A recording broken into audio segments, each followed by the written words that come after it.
Yo yo yo, salut les turfeuses, salut les turfeurs, bienvenue pour un nouveau pronostic de Benoît Requin. Merci pour vos likes, pour vos commentaires, n'hésitez pas à vous abonner pour recevoir tous mes pronostics tous les jours et pour accéder à tous mes tickets pour la course du Quintet, vous avez deux moyens, par mon site internet Benoît Requin ou par le bouton rejoindre.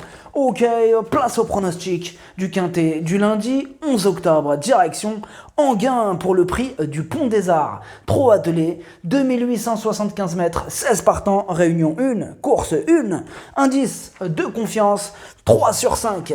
On est plutôt confiant pour ce Quintet et on va voir ça ensemble. Petit retour sur le Quintet du dimanche 10 octobre, c'est le 14 qui a joué les troubles fêtes.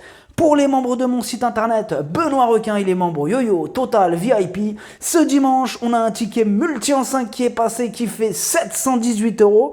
Il a fait plaisir ce ticket.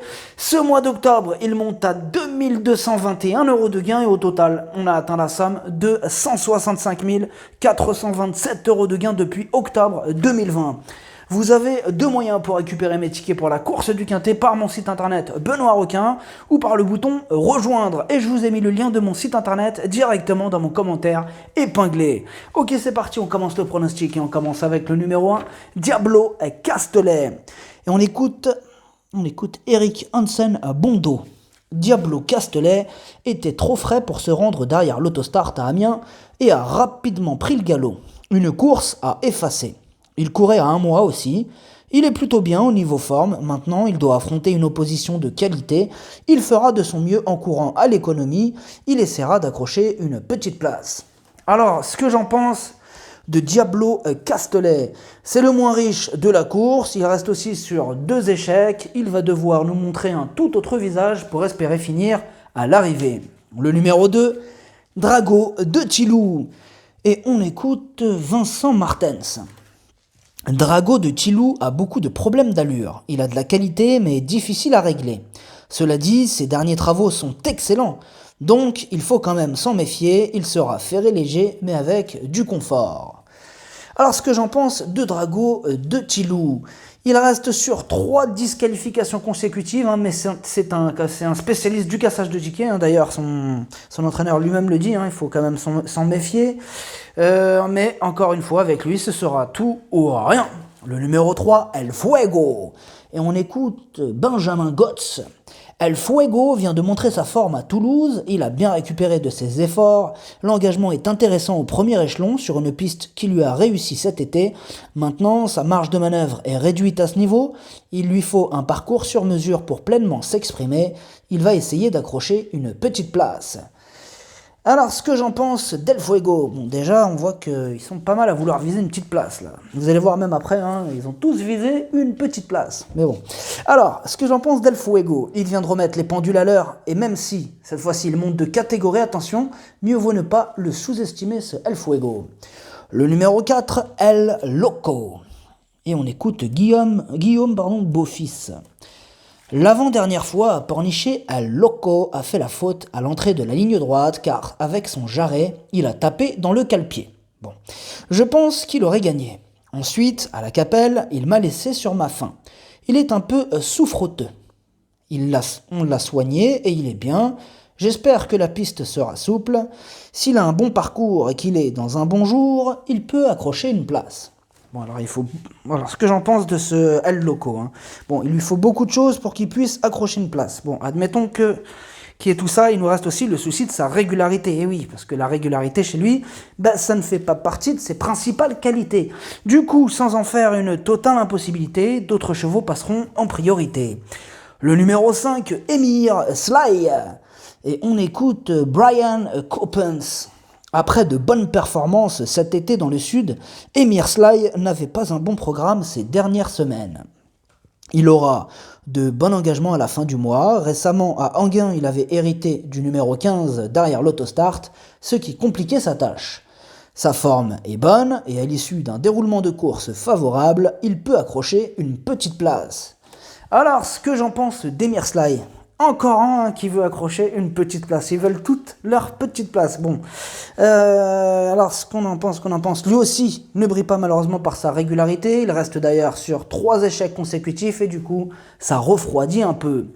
Le numéro 6, Equiano. Et on écoute David Alexandre. Equiano s'est imposé plaisamment dans le quintet du 1er octobre à Vincennes. Je l'avais préparé pour cette course, mais j'avais du mal à le juger à ce niveau, et il n'a fait que de la piscine depuis. Lundi, le lot est mieux composé, même s'il n'y a pas de 6 ans à affronter. Ce ne sera pas facile de doubler la mise, mais s'il termine dans les 3 premiers, je serai très satisfait. Alors ce que j'en pense d'Equiano, il est en forme, il a remporté sa dernière course et une confirmation est logiquement attendue. Le numéro 7 est Farro, et on écoute Dominique Loqueneux.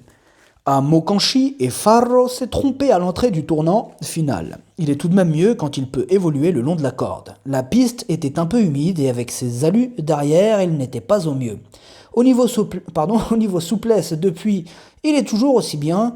Il découvre un bel engagement. Je vais le plaquer aux antérieurs. Il faut bien négocier la volte. Ensuite, il a le niveau. Alors, ce que j'en pense d'Efaro, il reste sur une disqualification, mais attention, avant ça, il enchaînait les excellentes performances. Il y a de la revanche dans l'air. Le numéro 8, Expert Delta. Et on écoute André Lecourtois. La dernière prestation d'Expert Delta est à effacer. C'est un bon engagement à Enghien, et Enghien va lui convenir. Ce n'est pas un débouleur, et il faut le laisser faire 2000 mètres à sa main. Ensuite, il est capable de faire un très bon dernier kilomètre. Il a déjà montré sur le sable qu'il avait largement la pointure d'un tel lot. Il a sa chance pour être dans le coup sans problème. Alors, ce que j'en pense d'Expert Delta, lui aussi reste sur une disqualification, mais avant ça, il faisait toutes ses courses. Là, il part au premier poteau, attention à lui. Le numéro 9, Eros de Joude. Et on écoute Alain Laurent. Eros de Joude a encore bien tenu sa partie dernièrement à Mokanchi. Il est resté au mieux et se montre très régulier. Je ne vais pas pouvoir le déférer, mais il aura des plaques aux antérieurs et des fers aux postérieurs. Il sera aussi performant dans cette configuration. Il a encore une belle carte à jouer. Alors ce que j'en pense d'Eros de Joude, sa régularité fait plaisir à voir, il fait face à un bel engagement, il s'annonce redoutable. Le numéro 10, Espoir du Noyer.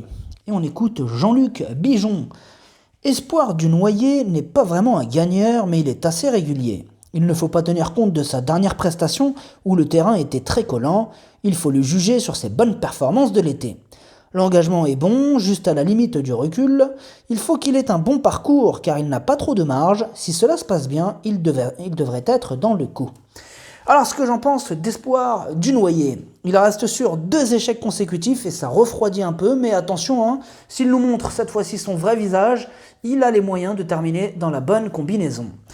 Le numéro 11, Délice Angevin, et on écoute Michel Dabouy. Délice Angevin a réalisé une très belle valeur au printemps à Cordemais qu'il n'a ensuite pas répété. Ce n'est pas la première fois au cours de sa carrière qu'il a des périodes creuses après de bonnes prestations. Il a travaillé un peu plus durement. Il revient aussi sur le sable. Il est difficile de lui faire confiance, mais au travail, il est vraiment bien. Alors ce que j'en pense de Délice Angevin, il enchaîne les échecs et effectivement difficile de lui accorder notre confiance dans ces conditions. Le numéro 12, Duc d'Idée. Et on écoute Charles-Antoine Marie. On est allé de l'avant au sable après une faute au départ. Duc d'Idée n'a pas démérité. Il manque surtout de rythme car il connaît des problèmes de jambes, sans quoi il ne serait pas à la maison. Il court à 1 mois, ce qui peut être un peu trop espacé. Il ne peut rêver meilleur engagement en tête. J'ai fait appel à Éric Raffin. Il est déclassé sur sa meilleure valeur, mais il faut composer. Alors ce que j'en pense de Duc d'Idée. Ces 2 dernières sorties sont excellentes, il est dans sa catégorie et c'est le plus riche du premier échelon, il a une belle carte à jouer. Le numéro 13, Dick des Malbeureaux. On écoute Mathieu Abrivard. Dick des Malbeureaux avait été victime de problèmes de jambes et a dû être longuement arrêté. Il a effectué une bonne rentrée à Laval, mais il va encore avoir besoin de courir pour revenir au mieux. Il restera ferré, il aura du mal à terminer dans les 5 premiers. Alors, ce que j'en pense de Dick des Malbeureaux. Bon alors Mathieu Abrivard, hein, déjà, c'est un jockey, c'est un entraîneur aussi, je l'aime bien, hein, c'est un bon jockey. Par contre, côté entraîneur, voilà, il est quand même sur ma liste rouge. Donc il nous l'a déjà fait à l'envers une fois, Mathieu Abrivard en tant qu'entraîneur. Hein. Donc je dis bien entraîneur parce qu'en tant que jockey, bon, il n'y a pas de souci. C'est côté entraîneur où ça bloque un petit peu, parce qu'une fois il nous avait dit en fait de l'écarter, que c'était une rentrée, blablabla.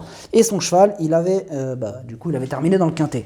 Du coup, là cette fois-ci, il nous incite un petit peu à l'écarter son cheval. On est d'accord, hein. Pas besoin de vous relire. Donc voilà, c'était juste pour vous dire ça, donc méfiance quand même. Alors ce que j'en pense de Dick des Malboro. Il vient de terminer 7ème le jour de sa rentrée, il sera de nouveau ferré, mais sur sa classe, et en cas de défaillance des chevaux en vue, il peut créer la surprise. Donc bien sûr, dans un champ réduit, il a largement sa place. Le numéro 14, Duc de Cristal. Et on écoute Charles Cuillet. La dernière fois, Duc de Cristal n'est pas très bien parti et s'est vite retrouvé à l'arrière-garde dans une épreuve sans train. C'était difficile pour lui de revenir, c'est une course à oublier, d'autant qu'il n'a pas été très heureux dans le dernier tournant. Il se plaît bien en piste plate. L'engagement est bon et sans les 6 ans ni les Européens, avec un bon parcours, il peut finir dans le quintet gagnant. Alors ce que j'en pense de Duc de Cristal, il a le défaut de ne pas toujours répéter ses bonnes sorties et il doit rendre la distance. Décidé, il pourrait avoir son mot à dire. Surprise possible. Le numéro 15, Da Vinci Bond. Et on écoute Jean-Philippe Raffegeau. Da Vinci Bond se montre plus performant avec les beaux jours et il fait preuve d'une belle régularité cet été. Je m'attendais à mieux dernièrement, mais il pleuvait et je ne l'avais pas suffisamment motivé à l'entraînement. Il sera plus affûté lundi, il va apprécier la piste plate d'Anguin et l'engagement est favorable, sa place est dans le quintet et j'espère même le voir sur le podium. Alors ce que j'en pense de Da Vinci Bond, il donne toujours son maximum en compétition et même si jusqu'à présent il n'a pas réussi dans les quintets, il est quand même en forme, attention à lui. Le numéro 16, Cadet, et on écoute Benjamin Gotz. Cadet n'a pas été très heureux pour son retour à Paris-Vincennes, reculant derrière un rival. Sa prestation était bonne, il a parfaitement encaissé ses efforts, il découvre un bel engagement au plafond des gains, sans les étrangers. Il faudra un peu de réussite, mais il peut viser une place sur le podium, Franck Nivard le connaît parfaitement. Alors ce que j'en pense de Cadet, c'est le plus riche de la course, mais ses dernières sorties du coup ne sont pas éblouissantes. À l'issue d'un parcours favorable, il va tenter de se mêler à l'emballage final. Le pronostic, ça donne 7, 12, 9, 6, 15, 8, 16, 3, cheval de complément le 14, si jamais un autre nom partant et ça peut arriver. Le 10, merci d'avoir suivi cette vidéo, n'hésitez pas à vous abonner pour recevoir tous mes pronostics tous les jours et pour accéder à tous mes tickets pour la course du quintet, vous pouvez passer par mon site internet Benoît Requin ou par le bouton rejoindre sur le niveau YoYo Total VIP, à jouer avec modération. Bonne chance, choupez-le moi, ciao.